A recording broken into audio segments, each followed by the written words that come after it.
예, 안녕하세요. 네, 안녕하십니까.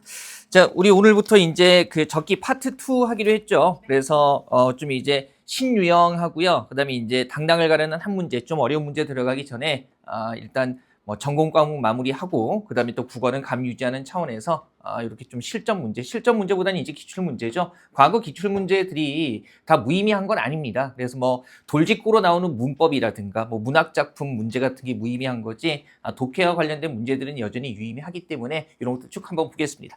자, 우리 교재 이쪽 펴시면 되고요. 맨 첫 번째 1번 나와 있는 게 2025년 지방직 7급이에요. 그죠? 요게 이제 문제가 나온 게 11월 초입니다. 11월 첫째 주 토요일에. 그래 나왔기 때문에 우리가 이미 이제 그 책 나오고 진도 나가고 있던 시점이었었죠. 그래서 요게 이제 앞부분에 이렇게 들어가 있고요. 7급 문제인데 오히려 올해 7급 같은 경우는 지방직 7급도 이제 내후년부터 필세 체제로 넘어가거든요. 그러다 보니까 국어에서 한자 어휘 말고 뭐 독해 문제 같은 것들은 굉장히 무난하게 나왔던 편입니다. 보세요. 설명으로 적절하지 않은 거. 이거 문제 보면 내용 전개 방식 같은 거 물어보는 건데 사실은 가볍게만 보시고요. 근간에 출제 기조 전환된 이후에는 이런 식의 문제가 나오지는 않습니다. 그죠? 한번 보세요. 그냥 볼게요. 자, 1번에 정의의 방법을 사용하고 있다. 어디 나와 있습니까? 1문단에. 그죠? 그래서 나노 아트는 이런 작품을 일컫는다라고 해가지고요. 정의 바로 확인되고요. 그 다음에 2번에 자 대조하는 방법. 대조의 방법은 어디 나와 있나요? 3문단에 나와 있죠. 그래서 이를테면은 첫째 줄에 일반적인 회화나 사진 등이 모두 빛이 필요한 예술인데 반해서 나노아트는 빛이 아닌 전자빔이나 이온빔 등을 이용하는 특징이 있다 해가지고요. 여기서 선택지 2번에 대조가 나오고 있고요. 3번에 예술과 과학기술이 결합된 나노아트에 해당하는 예를 제시하고 있다. 근데 이런 작품에 해당하는 예가 뭔지 나와 있지는 않습니다. 어려운 문제 아니에요. 그 다음에 4번에 일단 이미지로 제작되는 과정이라는 건 어디예요? 이 문단에 나와 있죠. 그죠? 그래서 나노기술 통해서 나노 규모의 물질은 평면이 아니라 3차원의 입체적인 형상으로 드러나고 다시 2차원 형상으로 전환되어서 이런 이미지들로 최종 제작된다라고 해가지고요.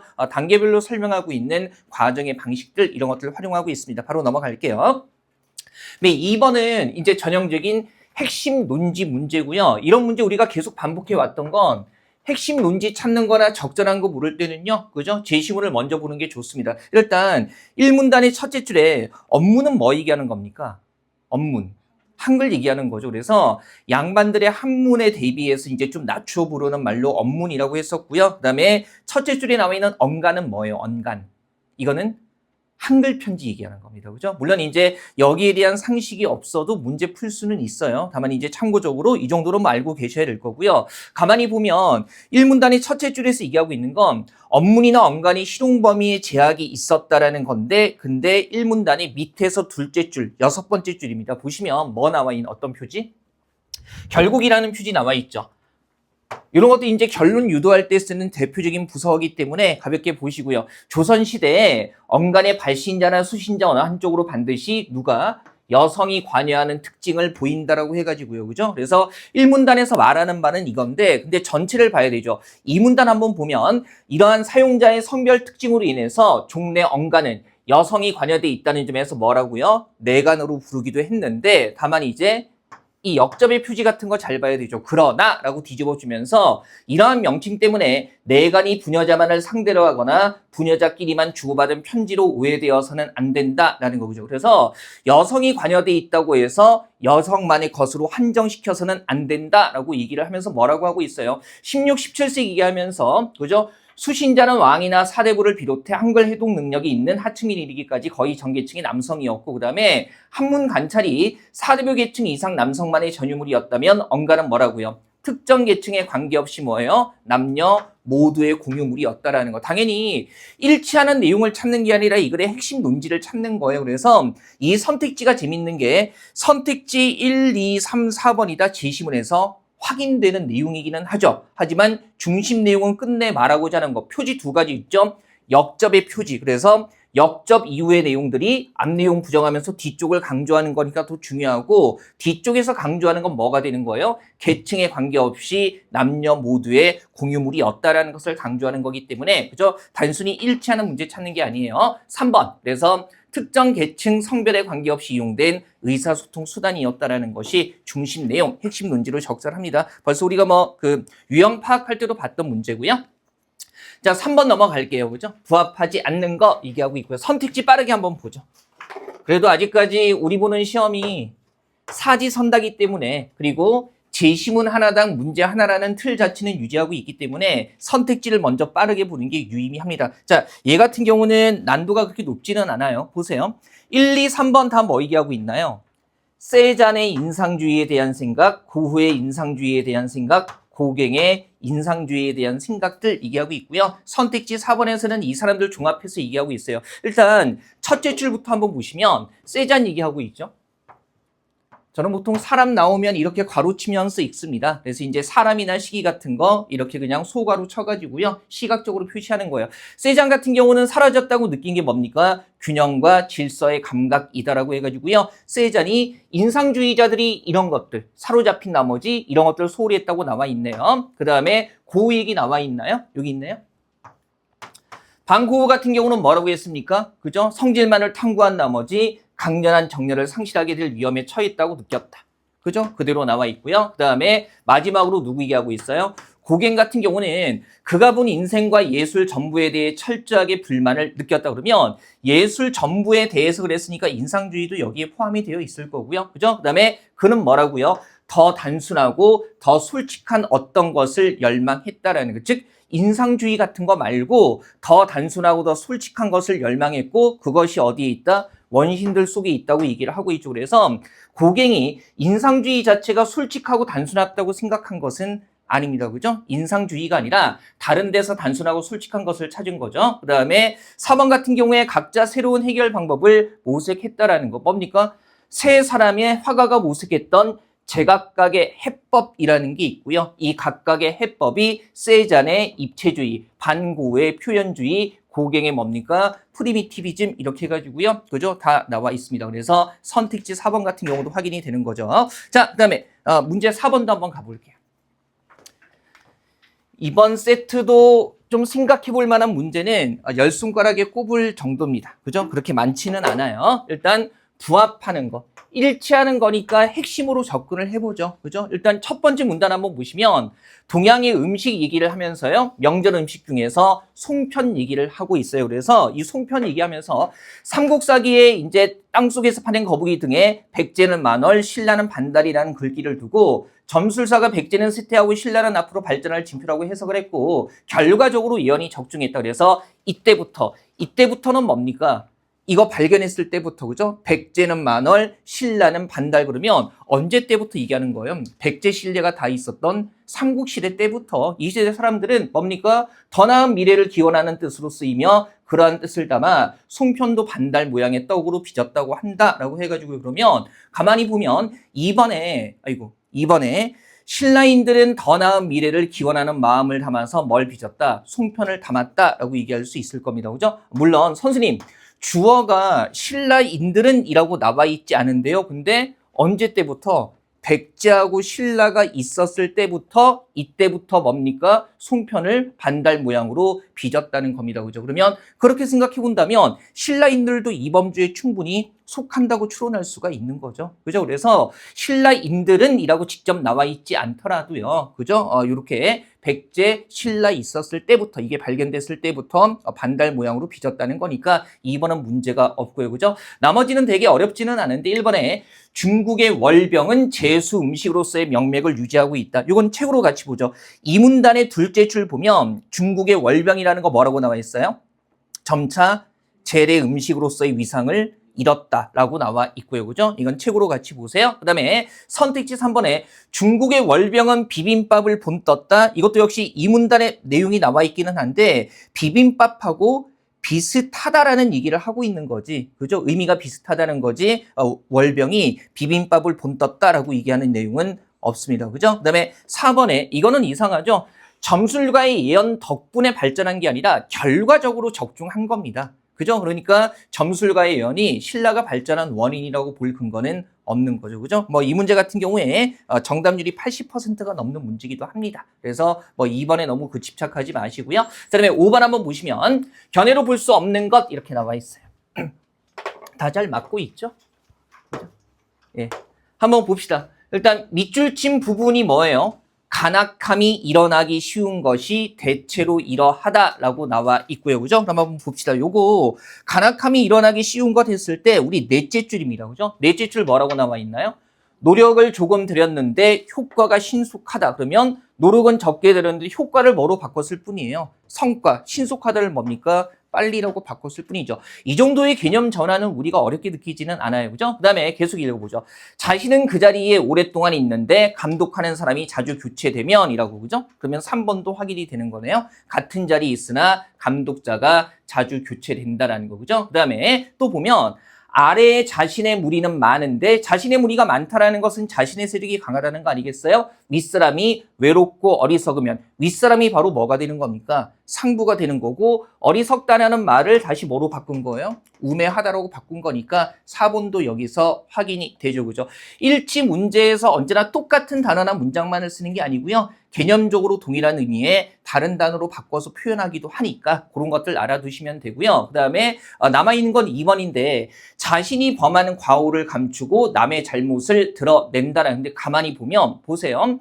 잘못을 밝히지 않는다. 그 다음에 같이 죄를 범했는데 서로 버티면서 죄를 밝히지 않는다. 그러면 뭡니까? 서로의 죄를 밝히지 않는다는 거죠. 그래서 자신이 범하는 과오를 감춘다. 그 다음에 남의 잘못을 드러낸다라는 내용들 확인되지 않습니다. 어쨌든 내 것이든 남의 것이든 잘못을 드러내지 않는다. 그래서 간악하게 된다라고 얘기를 하고 있기 때문에 이것도 한번 보시고요. 7번 한번 가보죠. 7번.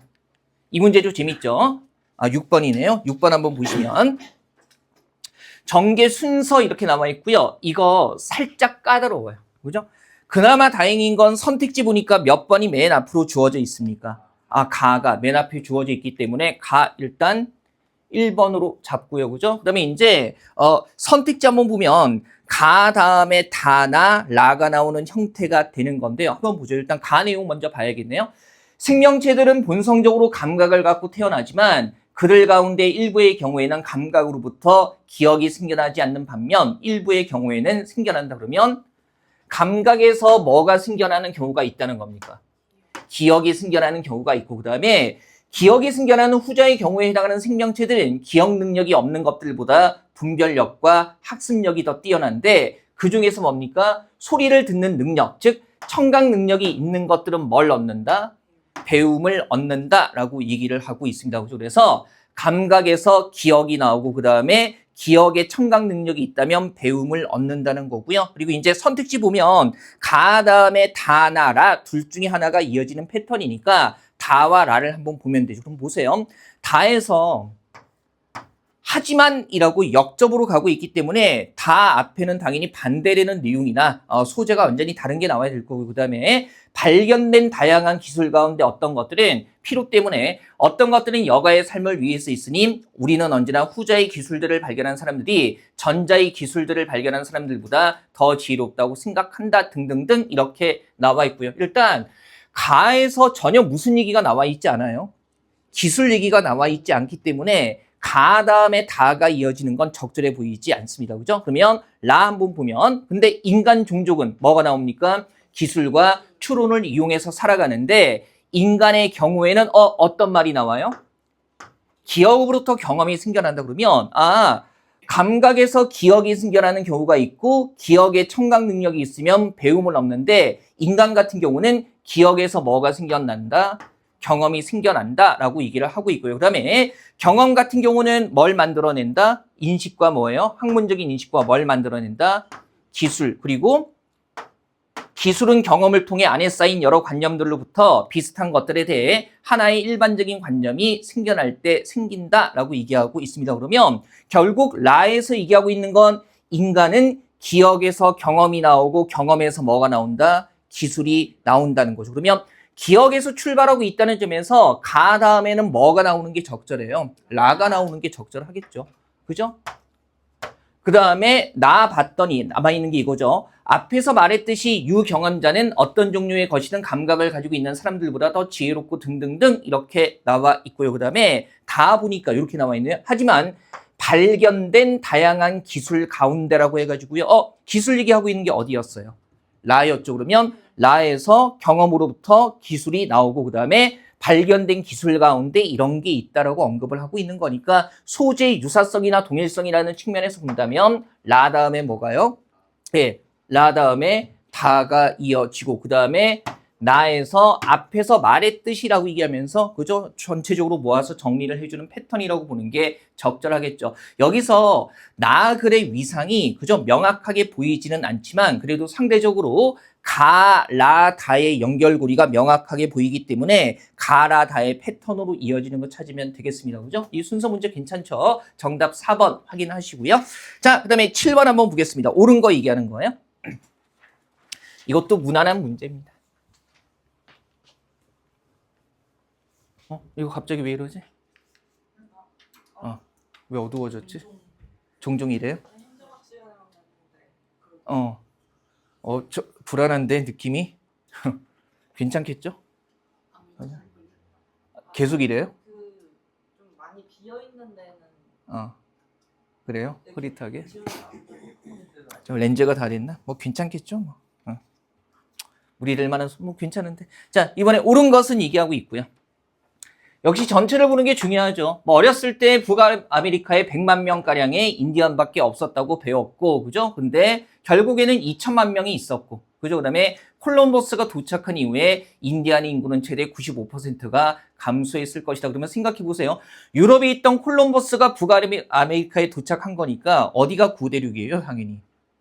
유럽이 구대륙이고 그 다음에 새롭게 발견한 게 북아메리카니까 북아메리카가 뭐예요? 신대륙에 속하는 거겠죠. 그 다음에 두 번째 문단 보면 인디언들이 죽은 주된 요인은 9세기의 병원균이었는데 그런 질병에 노출된 적이 없었으므로 면역성이나 유전적인 저항력이 전혀 없었다 하면서 이제 여기서 만단족의 예에 들어가지고요. 그죠? 그래서 뭡니까? 천연두에 걸렸고, 그죠? 그 다음에 인구가 40명으로 곤두박질 쳤다 그러면 결국에 신대륙을 발견했을 때 이들이 뭐 때문에 많이 죽었다? 원주민들이. 전염병으로 많이 죽었다라는 이야기를 해주고 있는 겁니다. 그 내용에 가장 가까운 거 찾으면 되죠. 1번 같은 거 너무 터무니없죠? 그죠? 반대로 돼 있어요. 아메리카가 신세계, 유럽이 9세기였을 거고, 그다음에 2번에 인디언들은 9세기의 병원균에 대한 면역성이 없었다. 그래서 이제 많이 죽었다는 얘기 정답이죠. 그다음에 3번에 만단족 인디언들의 인구 감소는 무기 때문이 아니라 분명히 뭐라고 얘기하고 있어요? 전염병의 일종인 뭡니까? 천연두 때문이라고 얘기하고 있고요. 그다음에 4번에 100만 명가량의 인디언이 있었다. 100만 명이 그죠? 100만 명 정도밖에 없었다고 배웠지만은 처음에는 뭡니까? 2천만 명에 달했다는 얘기가 나와 있기 때문에 그죠? 이것도 가볍게 확인하시면 되겠습니다. 자, 그다음에 8번 보시면요.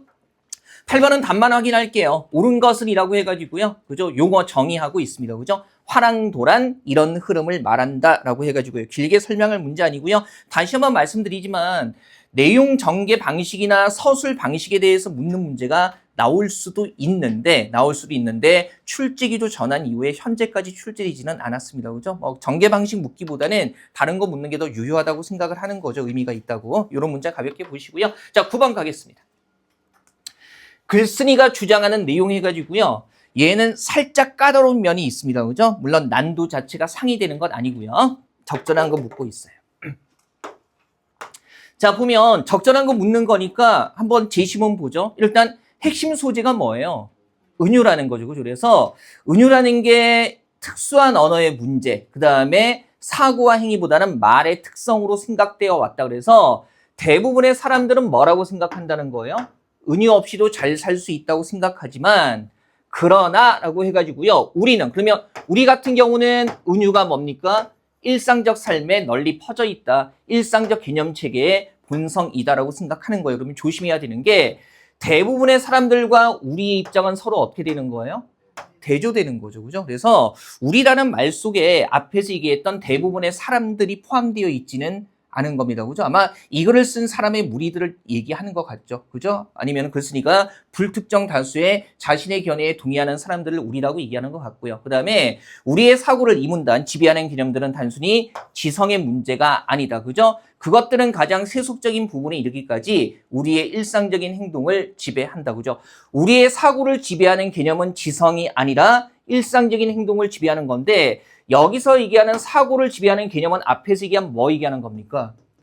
은유 얘기하는 거겠죠. 그죠? 은유, 일상적 개념체계의 본성이 은유적이다라고 나와 있으니까, 그죠? 그리고 이런 것들이 뭐 세계 안에서 살아가는 방식, 관계 맺는 방식을 구조화하고, 그 다음에 실제를 규정하는데 핵심적인 역할을 한다라고 해가지고요. 결국에 그러나 이후에서 얘기하고 있는 은유의 역할이나 기능이라는 게 이 글의 중심 내용이 될 겁니다. 그죠? 그러면 1번 보면 은유는 말의 특성으로 언어의 문제다라고 생각하는 건 이 글에서 얘기하는 우리의 관점이 아닙니다. 그죠? 그러나 앞에서 얘기하고 있는 거잖아요. 그 다음에 2번에 자, 은유는 우리가 이 세계 안에서 살아가는 방식을 구조화할 수 있다라는 거. 뭐 나와 있습니까?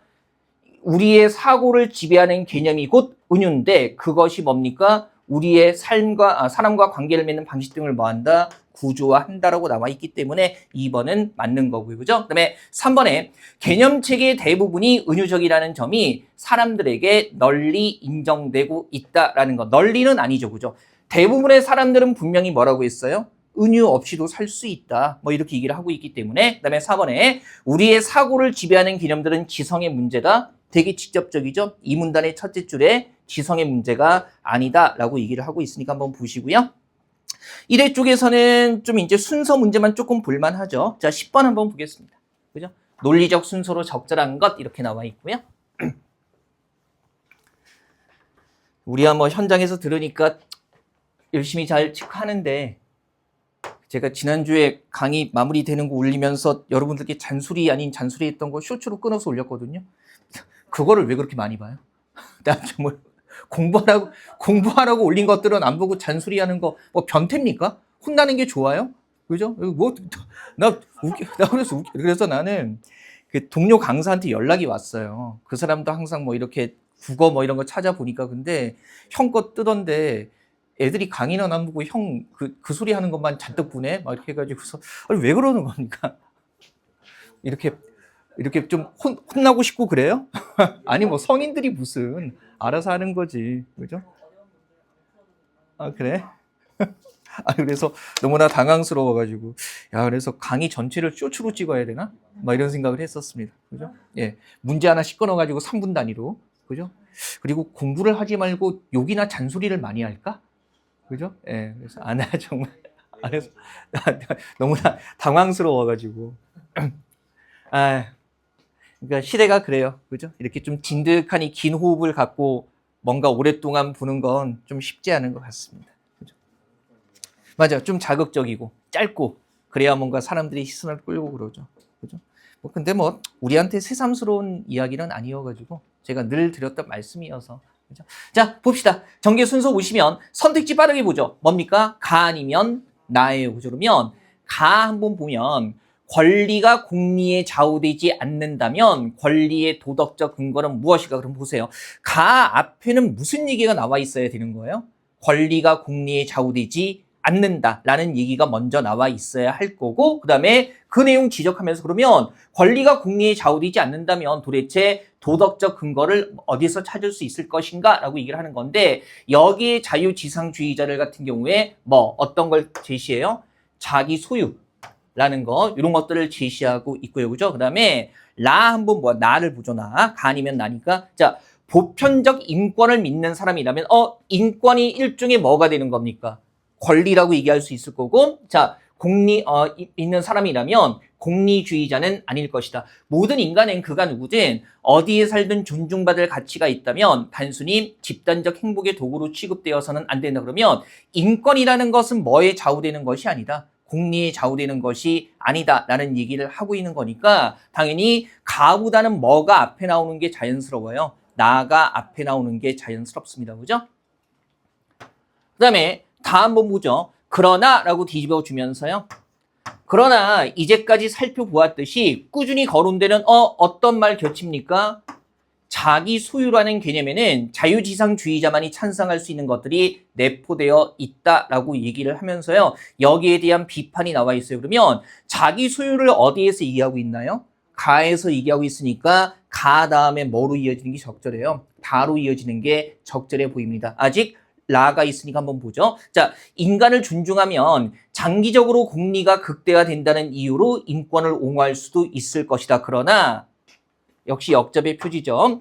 이 경우에 권리를 존중하는 이유는 권리를 가진 사람을 존중해서가 아니라 모든 사람에게 이익이 되기 때문이다. 그래서 고통을 안겨준 행위를 비난하되 공리가 줄었다는 이유로 비난하는 것과 기본적으로 도덕성에 문제가 있고 아이에게 부당한 처사라는 이유로 비난하는 것은 다르다라는 거죠. 그러면 인간을 존중한다라는 건 뭐예요? 공리의 극대화 때문에 존중하는 건 아니다. 의미가 다르다는 얘기를 하고 있는 거죠. 그러면 뭡니까?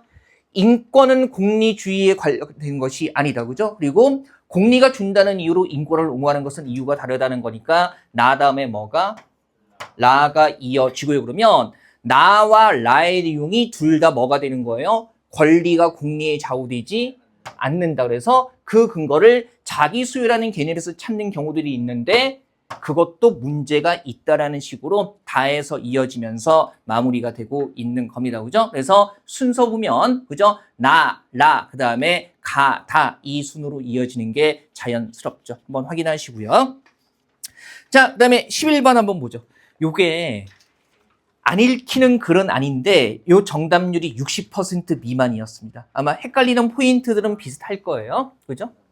일단은 글을 쓰는 의도로 적절한 것 이렇게 했을 때 얘가 말하고자 하는 바가 무엇인지 모를 만큼 어려운 글은 아닙니다. 일단 1문단의 7번째 줄 먼저 보죠.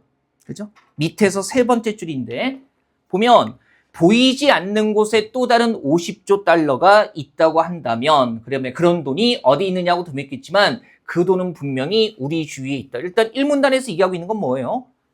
보이지 않는 곳에 존재하는 돈이 분명히 있다라는 겁니다. 그죠? 그 다음에 내용이 길어서 살짝 잘랐는데요.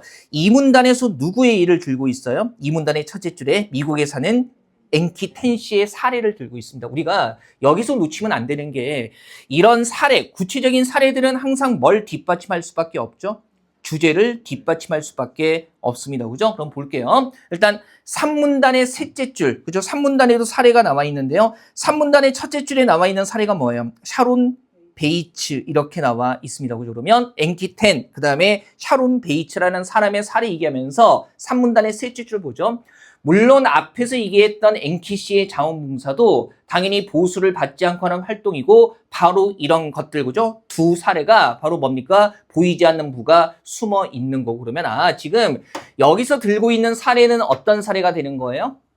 보이지 않는 부가 숨어 있는 사례. 그 다음에 얘네들은요. 일종의 무보수 활동이지만 보이지 않는 부가 숨어 있는 사례로서 어떤 일이다? 경제활동과 마찬가지로 가치 있는 일이다. 그러면 이런 얘기하는 거 아니겠어요? 사례들의 의미를 보면 보이지 않는 부가 숨어 있는 곳, 그 다음에 이런 무보수 활동이 가치가 있다는 얘기를 하고 있고요. 그러면 4문단에서 똑같이 반복하고 있죠. 돈을 받지는 않지만 그러면 이게 무슨 활동이에요? 무보수 활동이고 이런 무보수 활동이 뭐예요? 보이지 않는 부가 숨어 있는 거죠. 그래서 아주 중요하고도 가치 있는 활동이 하나 더 있는데 어머니의 가사 노동 그러면 여기서 들고 있는 3가지 사례는 다 보이지 않는 부로서 무보수 활동이지만 경제 활동만큼이나 있는 일, 가치 있는 일이라는 말로 종합할 수 있을 겁니다. 이 사례들이 뒷받침하는 말을 명확하게 이해할 수 있어야 될 거고요. 그죠? 그러면 이것만 보면은 그냥 벌써 중심 내용은 나오는 것 같은데 5문단에서 헷갈리는 포인트가 있죠. 보세요. 5문단은 전체를 한번 볼게요. 이제 우리는 겉으로 보이는 경제적인 수치만으로 부를 평가하는 데서 벗어나야 한다. 그런데 자본주의 사회에서는 눈에 보이는 돈만으로 부를 평가하고 그것으로 행복의 기준을 삼는 사람이 많다. 하지만 행복하게 사는 것의 기준이 눈에 보이는 돈에 있는 것이 아니다. 이제 이런 것들이 문제가 되는 거죠. 행복하게 사는 것의 기준이 눈에 보이는 돈에 있는 것이 아니다 라고 하면서 돈은 적게 벌어도 훨씬 더 행복하게 살고 가치 있는 일을 하는 사람도 많다. 경제적인 수치만으로 부를 평가하고 그 속에서 행복을 찾으려고 하는 사회는 머지않아 수명을 다하게 될 것이다 라고 했어요. 그죠? 그러면 여기서 일단은 헷갈리는 게 몇 번하고 몇 번이에요? 2번하고 몇 번입니까? 4번이 헷갈리죠. 그죠? 헤매도 여기서 헤매야 됩니다. 그죠? 그래서 정답은 4번인데요. 부의 가치는 경제적 수치뿐 아니라 무보수 활동도 포함해야 한다가 답이 되는 거죠. 제가 이거 어떤 근거로 잡았어요? 지금 여기서 얘기하고 있는 사례들이 보이지 않는 부, 무보수 활동으로서 어떤 일이다? 중요하고 가치 있는 일이라는 사례를 보여주는 거고, 지금 일단 사례만 먼저 생각해 볼게요. 이 사례들 자체에서 보이지 않는 부가 숨어 있는 곳은 맞는데, 지금 여기서 들고 있는 세 가지 사례하고 뭐하고 연결하는 고리가 없어요. 행복하고 연결하는 고리가 없습니다. 그죠? 요거 일단 생각해야 되고, 그 다음에 이제 오문단의 내용을 대강 생각하면, 아니, 그냥 뭐 눈에 보이는 돈에 행복이 있는 것은 아니다 그랬으니까 보이지 않는 부가 숨어 있는 곳에 행복이 있는 거 아닌가라고 반문을 할 수가 있는데, 잘 보세요, 맥락을. 행복하게 사는 것의 기준이 뭡니까? 눈에 보이는 돈에 있는 것이 아니다 그러면 여기에 없다는 얘기를 해주고 있는 거지, 어디에 있다라고 얘기해주고 있는 건 아니에요. 그래서 지금 만약에 선택지 2번이 행복이 눈에 보이는 돈에 있는 것이 아니다라는 내용을 얘기했다면, 그죠? 적절할 수도 있겠으나, 지금 여기선 행복이 여기에 없다는 얘기를 하고 있는 거지, 어디에 행복이 있다고 얘기를 해주고 있지는 않잖아요. 그죠? 이런 거잖아요. 이 교실에 있는 사람들 중에 한 명이 범인인데 나는 아니야. 그럼 누굽니까? 특정할 수 있어요, 없어요? 없잖아요. 그죠? 그래서 이런 거죠. 눈에 보이는 돈에 행복이 있는 것은 아니야. 그러면 행복은 어디 있는 겁니까? 그죠? 그죠?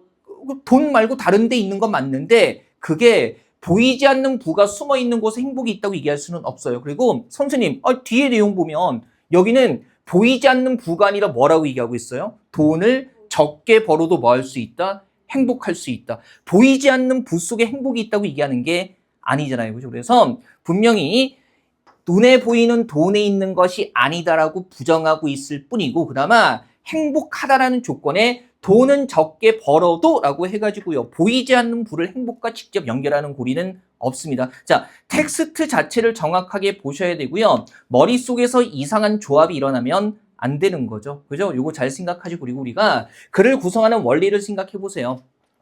그래서 비슷한 사례들을 들고 있다는 의미는 뭐예요? 그 사례들 자체가 뭘 뒷받침하기 때문에 주제를 뒷받침하기 위해서 여러 사례들을 들고 있는 겁니다. 그래서 이 사례들의 의미를 생각해 본다면, 그죠? 선택지 2번과는 관련이 없는 거예요. 그리 어렵다기보다는 선지 구성이 좀 까다로웠던 그런 문제입니다. 그래서 정답률이 좀 낮았었고요. 60% 미만이고요. 50%보다는 살짝 높습니다. 그 정도 통계 잡히는 문제고요. 자, 12번 한번 보시면, 그 예전에는 기상직이라고 타이틀이 붙어 있는데, 기상직에서 국가직 시험 보는 날 기상직 시험도 같이 봤었거든요. 근데 그때 기상직 국어를 좀 따로 출제를 했던 때가 몇 년 있었습니다. 근데 재밌는 게 뭐냐면, 그 2015년부터 한 18년 요 정도까지 따로 출제했던 기상직 국어 문제가 굉장히 대단하신 분이 낸 문제들 같아요. 그래서 당시에 구국국어 문제를 보다 어떤 문제에서 오답을 유도하는 트릭이라든가 지문의 수준 이런 것들이 훨씬 더 높은 경우도 많았습니다. 그죠? 이때는 뭐 문법 문제도 기상직 문제가 더 좋았으니까 터무니없지 않고 이렇게 해가지고요. 그래서 지금은 기상직 문제 따로 내지는 않아요. 다 그냥 통합해서 보고요. 전공 과목이 달라지겠죠.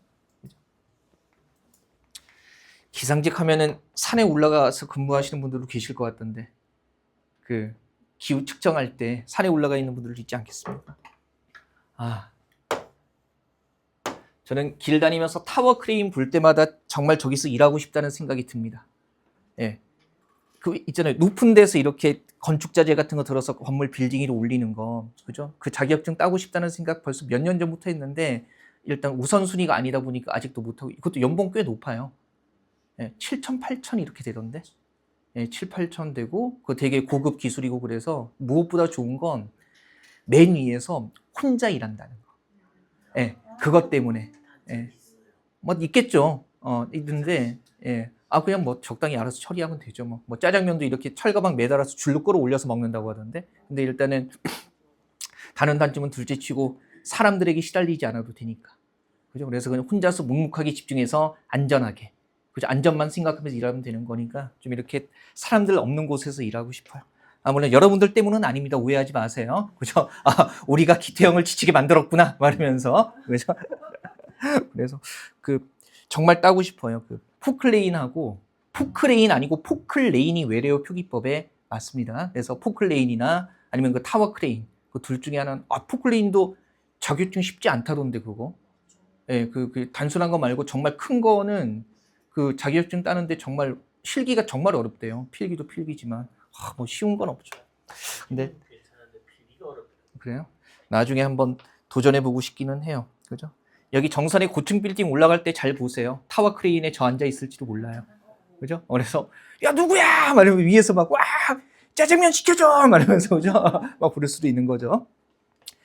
자 봅시다. 그 다음에 일치하지 않는 거 해가지고요. 일단 선택지 보죠. 부정형 문제니까 일단은 화폐가 뭐 역사, 문화, 경제력을 반영한다. 그 다음에 유로화의 예술인 따로따로 점검해야 되죠. 그 다음에 달러의 정치인 그리고 최근 화폐의 소재에 대해서 얘기하고 있고요. 그 다음에 여러 나라의 화폐 소재로 인물이 가장 많이 쓰인다 등등 나와 있습니다. 일단 보면 선택지 1번 같은 건요. 바로 앞에서 확인이 돼요. 그죠? 1문단의 첫 번째 줄 보시면 화폐는 한 나라의 역사, 경제력을 비춰주는 거울이고 화폐를 보면 그 나라의 전통과 문화, 기술력을 한눈에 알 수 있기 때문이다. 자, 역사, 경제 나와 있고요. 제가 짧게만 이렇게만 인용했는데 1문단 전체를 보면 역시 1문단의 마지막 줄에 어떤 얘기로 나와 있나요? 그 나라의 역사와 문화를 그대로 보여준다라고 언급하고 있기 때문에 1문단 내용에서 선택지 1번은 확인이 되는 거고요. 그죠? 그다음에 3문단 보니까 보세요. 유로화 얘기가 나와 있는데 조심해야 되는 게 분명히 뭐라고 나와 있어요? 유로화가 생기기 전에 화폐의 자기 나라의 개성을 마음껏 발휘한다라고 일하면서 뭐 생텍쥐페리나 폴 세잔, 구스타브 에펠 등이라고 해가지고요. 예술의 나라라는 점 그러면 유로화의 예술인이 등장한 게 아니라 유로화가 생기기 전 얘기죠. 그죠? 그래서 2번에서 얘가 어긋나 버리는 거네요. 그죠? 일단 우리가 뭐 알고 있는 거지만 선택지 자체에서 두 가지 이상의 사실을 한꺼번에 담고 있을 때는요. 각각 따로따로 끊어서 점검을 해야 돼요. 여기서 나와 있는 프랑스의 사례를 보면 예술가가 맞기는 맞지만 이건 뭡니까? 유로화가 생기기 전의 상황이기 때문에 유로화 자체에 예술인 많이 등장한다는 적절한 진술이라고 볼 수 없고요. 그다음에 4문단의 첫째 줄 보시면 세계 여러 나라의 화폐 소재로 인물이 가장 많다라는 얘기를 하고 있어요. 그래서 4번도 확인이 되는 거고요. 물론 4문단의 6번째 줄에 달러 얘기를 하고 있고요. 그죠? 그다음에 달러에는 누가?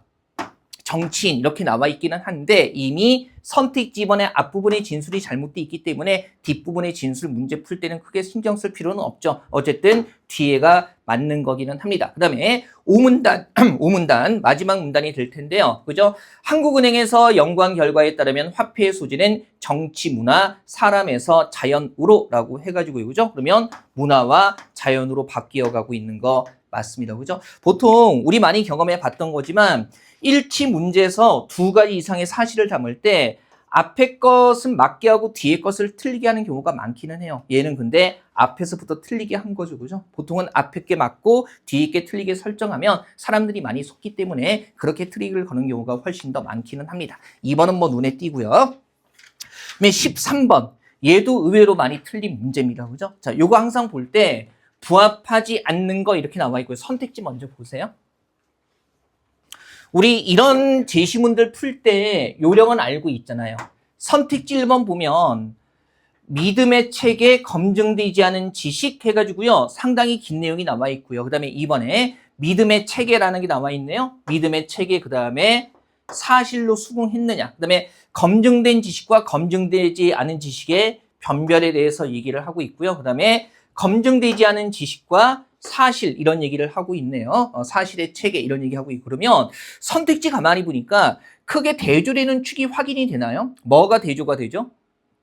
검증되지 않은 지식과 뭡니까? 검증된 지식이라고 해서 선택지 자체에서 크게 두 가지로 대조하고 있기 때문에 서로 대립되는 항목들 도식화할 수 있는 문제라는 거 우리가 알 수 있을 거. 그럼 볼게요. 첫째 줄 한번 보시면요. 검증되지 않은 지식. 뭐 아는 거라는 말 때문에 세모 쳤습니다. 그죠? 검증되지 않은 지식은 인간의 의식 공간에서 뭘 구성한다? 믿음의 체계를 구성한다. 근데 가만히 보니까 선택지 1번이 이 문장의 순서만 바꾼 거죠. 믿음의 체계는 검증되지 않은 지식이 의식 공간에 구성한 것이라고 해가지고요. 선택지 1번의 내용은 첫 번째 문장의 앞뒤 순서만 가볍게 바꾼 거라고 생각할 수 있을 거고 그 다음에 보세요. 믿음의 체계는 허구를 기초로 해서 그럼 믿음의 체계는 허구를 기초로 해서 성립될 수 있는 것이라는 점에서 이거죠. 사실의 체계와 뭐한다? 구별된다 그러면 사실의 체계는 믿음의 체계와 대립되는 거라고 얘기할 수 있겠네요. 차이가 있는 거. 구별된다라고 얘기를 하고 있으니까. 그 다음에 가운데 띄어 넘어서요. 그죠? 우리 교재 자체에서요. 여섯 번째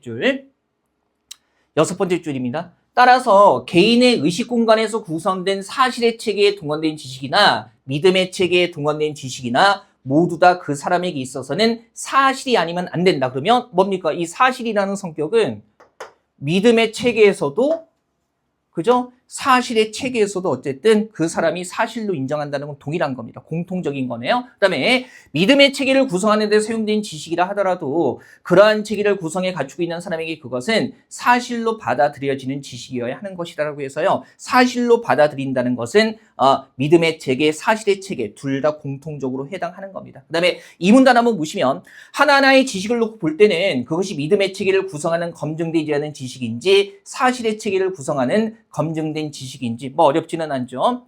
믿음의 체계는 검증되지 않은 거, 사실의 체계는 검증된 거. 그죠? 구별해 볼 수 있는데 그러나 이들이 총체적으로 작용해서 이루어지는 인간의 의식세계는 두 가지 체계가 서로 분명하게 구별되지 않고 뒤엉켜 있다라는 거. 뒤엉켜 있다라는 건 뭐예요? 구별이 쉽지 않다는 거니까 몇 번 확인되는 겁니까? 3번이 확인이 되는 거고요. 그죠? 그 다음에 이제 2번하고 4번을 한번 봐야 되는데 도식화한 거 활용해야 되죠. 그죠? 어떤 이가 믿음의 체계 이렇게 되는 거죠. 포함시킨 지식이라면 그 지식은 그가 사실로 수긍한 것이다. 사실로 받아들인다는 것은 믿음의 체계에도 해당하는 거니까 범주가 같은 걸로 연결돼 있는 거예요. 그래서 2번도 맞는 거고요. 그죠? 그다음에 4번에 보면 검증되지 않은 지식 세모로 체크했어요. 그죠? 한 사람에게 사실로 인정되면 그죠? 사실의 성격도 세모의 범주가 있는데 사실의 체계를 구성한다. 검증되지 않은 지식과 사실의 체계 서로 다른 범주의 것을 나란히 연결하고 있기 때문에 그죠? 4번은 일치한다고 볼 수 없는 거죠. 그죠? 특히 올해 지방직 구급 시험에 아직까지는 12월이니까 2025년이 올해 맞죠? 그죠? 그래서 지방직 구급 시험에 처음 등장한 건 아닌데 계속 이렇게 대립적인 항목을 이용하는 문제가 사실일치 문제에서 지방직 구급에는 거의 다 사실일치 문제에서 대립적인 항목을 이용하는 것들이 출제가 됐습니다. 원체 자주 나왔던 거기도 하고 최근에 자꾸만 눈에 띄게 출제하는 부분이니까 선택지나 내용 딱 봤을 때 서로 대립되는 항목 크게 두 가지로 다루고 있다면 뭐 동그라미 세모로 도식화해서 좀 혼란을 줄이는 거 그런 것들이 필요하겠습니다. 자, 그다음에 14번 한번 보죠. 얘는 기준이 명확하죠. 한번 보세요. 뭐 아니면 뭐가 먼저입니까? 가 아니면 나가 먼저. 그러면 가 보니까 자, 미술 작품에 등장하는 동물 얘기를 하고 있고요. 그 다음에 성격에 따라 뭐 종교적 주술적인 동물, 그 다음에 신을 위한 동물, 그 다음에 뭐예요? 인간을 위한 동물. 그러면 당연히 가 다음에는 어떤 순서로 나올 수밖에 없어요. 미술 작품에 등장하는 동물 중에 1번 먼저 나오고 2번 먼저 나오고 3번. 그죠? 앞부분에서 소재를 소개한 순서대로 뒷부분에서 이어지는 게 적절합니다. 그죠? 그 다음에 나 한번 볼게요. 나. 인류가 남긴 수많은 미술 작품을 살펴보다 보면 얘는 미술 작품을 살펴보다 보면 뭐가 등장한다? 동물들이 등장한다. 그러면 이거 보세요. 가가 먼저 나와야 돼요. 나가 먼저 나와야 돼요. 나가 먼저 나와야 되죠. 그죠? 왜 그러냐면 미술 작품 동물 이렇게 가야만 소재 유사성이라는 측면에서 내용이 자연스럽게 이어집니다. 만약에 가 다음에 나가 나오면 동물에서 갑자기 미술 작품에 등장하는 동물에서 갑자기 수많은 미술 작품 얘기하다가 다시 어디로 돌아와요? 동물로 돌아오니까 소재가 그죠? 유사한 소재가 중간에 단절되게 되죠. 그래서 이제는 여러분들 그거 따질 수 있잖아요. 풀어봤던 문제기도 해요. 그래서 나가 먼저 나오고 그 다음에 나머지 것들이 뒤에 이어지는 게 적절하고요. 다를 봤더니 이렇게 나오네요. 종교적 주술적인 성격의 동물. 가에서 얘기했던 몇 번입니까? 1번이고요. 그 다음에 신의 위엄을 뒷받침하고 신을 도와서 치세의 일부를 분담하는 게 몇 번이에요? 2번이죠. 그러면 이 글에서는 나 다음에 가가 나오고요. 1번, 2번 순서에 따라서 다하고 라가 이어지는 게 적절합니다. 그래서 나, 가, 다라 이렇게 되는 게 좋고요. 그 다음에 선생님 3번은 어디 갔나요? 3번은 사실은 여기서 얘기하고 있죠. 그죠? 신적인 기능이 감소를 해서 뭡니까? 봉사하는 존재로, 그죠? 전락하고 만다라고 얘기를 하고 있는데, 일단 이게 종교적 주술적인 동물의 어떤 위상, 신적인 기능이 축소되면서 나타난 현상이기 때문에 여기서 이어서 얘기해주고 있을 뿐이고요. 하지만 전체 순서를 잡을 수 있는 표지가 첫째 줄에 분명히 나와 있기 때문에 글 배열하는 거 어렵지는 않았을 겁니다. 그죠? 한번 보시고요. 이제 순서 문제도 좀 많이 익숙해졌죠. 그죠? 아마 아직까지도 좀 되게 힘든 게 순서 문제 꼬아서 내면 조금 힘드실 텐데요. 자꾸 한번 보시고요. 자, 15번 이것도 가볍게 봅시다. 그죠? 논지 전개 방식이고요. 길게 안 하겠습니다. 그죠? 구체적인 사실과 정보를 중심으로 대상을 설명하고 있다라고 해가지고요. 시기, 그다음에 농장이 몇 개가 있었는가 등등등. 그리고 이제 뭐 전라북도 경지의 대학 4분의 1을 차지했다라는 구체적인 수치, 사실, 정보 중심으로 얘기를 하고 있죠. 1번에 인과적인 연결을 통해 대상을 논증이라는 것은 근거를 가지고 증명하는 건데 그런 거 없고요. 2번에 반어 없어요. 그죠? 반어가 뭐예요? 문학적인 표현이기는 한데 표면적인 진술과 이면적인 진술이 서로 반대되는 거. 그죠? 그 다음에 3번에 풍자와 해약 통해서 대상을 희화화하고 있다. 사실은 독서 지문에서 이런 표현 쓰기는 쉽지 않죠. 그죠? 풍자와 해약. 도덕적인 타락을 웃음을 넣어서 비판하는 거고, 해약. 그죠? 말 그대로 익사라고 비슷한 건데 동정이나 연민 섞인 웃음 이런 것들을 해악이라고 하고요. 희화화라는 건 뭡니까? 대상을 우스꽝스럽게 표현하는 거죠. 그냥 용어 정도 가볍게 확인을 해 두시고요. 이 글에서 나타나지는 않습니다. 자, 16번 한번 가보죠. 적절한 거고요. 적절한 것은 우리가 항상 핵심에서 활용되기 때문에 그죠? 글 전체를 보는 게 중요하죠. 보면 자, 이산화탄소와 온실효과가 처음부터 자연의 해가 되었던 것은 아니다. 온실효과는 지구환경을 생태계에 적합하도록 해주었고 만약 자연적인 온실효과가 없다면 지구 표면에서 복사된 열이 외계로 방출돼서 지구의 온도는 지금보다 3, 4도 정도 낮아져서 생물들이 살아갈 수 없게 될 것이라 그러면 결국에 자연적인 온실효과는 생태계를 적합하도록 해줬다라는 겁니다. 근데 문제는 화석연료 사용이 늘어나면서 대기 중에 이산화탄소가 많아져서 지구온난화 현상이 생긴 거고 그다음에 특히 이 중에서 뭐가 이산화탄소가 그죠? 오랫동안 치료하기 때문에 효과가 크고 이산화탄소 외에도 온실 효과를 일으키는 기체로 프레온, 아산화질소, 메탄, 수증기 등이 있다 등등등 나와 있고 그다음에 수증기도 지구온난화에 영향을 미치기는 하지만 얘는 양을 생태계가 조절하고 있어서 별 문제가 되지는 않는다라는 그러면 결국에 원래 자연적인 온실 효과는 생명체들이 살아갈 수 있도록 해준 거지만 이산화탄소가 너무나 많아져서 게다가 또 프레온, 이산화질소, 메탄 이런 것들이 뭡니까? 온실 효과, 지구 온난화 현상을 만들어서 그죠? 문제가 된다는 얘기를 해주고 있는 거네요. 자, 1번에 프레온, 이산화질소, 메탄 등의 기체는 온난화에 직접적인 영향이 없다.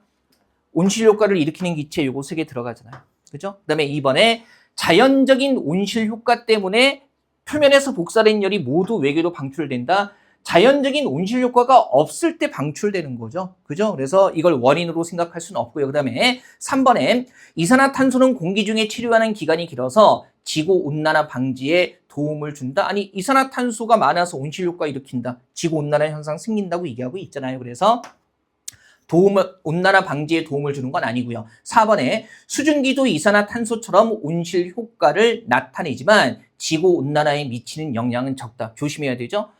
온실 효과를 일으키는 기체에 뭐도 있긴 있어요.